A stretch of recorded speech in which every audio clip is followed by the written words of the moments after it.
ప్రభువైన యేసుక్రీస్తు నామంలో అందరికీ హృదయపూర్వక వందనములండి. కీర్తన గ్రంథము 131వ అధ్యాయము.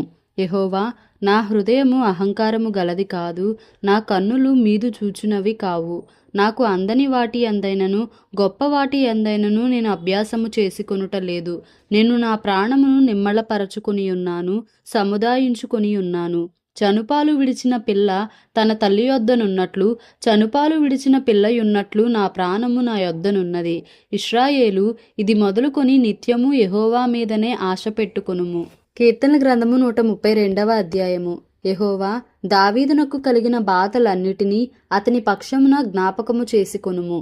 అతడు యెహోవాతో ప్రమాణపూర్వకముగా మాట ఇచ్చి యాకోబు యొక్క బలిష్ఠునికి మ్రొక్కుబడి చేసెను. ఎట్లనగా, యెహోవాకు నేనొక స్థలము చూచు వరకు, యాకోబు యొక్క బలిష్ఠునికి ఒక నివాస స్థలము నేను చూచు వరకు, నా వాసస్థానమైన గుడారములో నేను ప్రవేశింపను. నేను పరుండు మంచము మీదికెక్కను.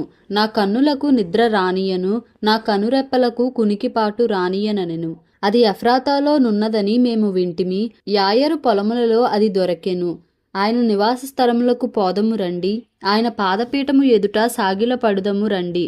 యెహోవా, లెమ్ము, నీ బలసూచకమైన మందసముతో కూడా రమ్ము.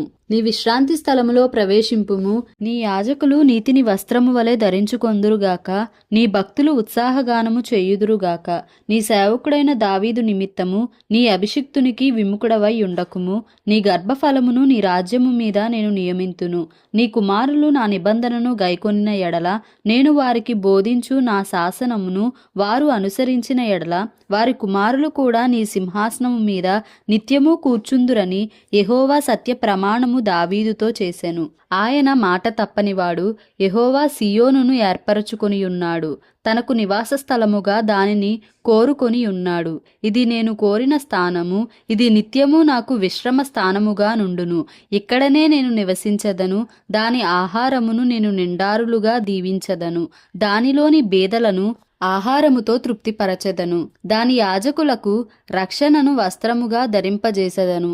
దానిలోని భక్తులు బిగ్గరగా ఆనందగానము చేసెదరు. అక్కడ దావీదునకు కొమ్ము మొలవజేసెదను.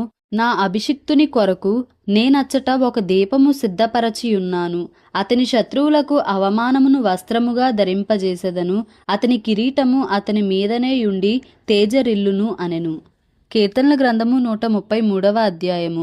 సహోదరులు ఐక్యత కలిగి నివసించుట ఎంత మేలు, ఎంత మనోహరము. అది తల మీద పోయబడి అహరోను గడ్డము మీదుగా కారి అతని అంగీల అంచు వరకు దిగజారిన పరిమళ తైలము వలె నుండును. సియోను కొండల మీదికి దిగివచ్చు హెర్మోను మంచు వలె నుండును. ఆశీర్వాదమును శాశ్వత జీవమును అచ్చట నుండవలెనని యెహోవా సెలవిచ్చి ఉన్నాడు.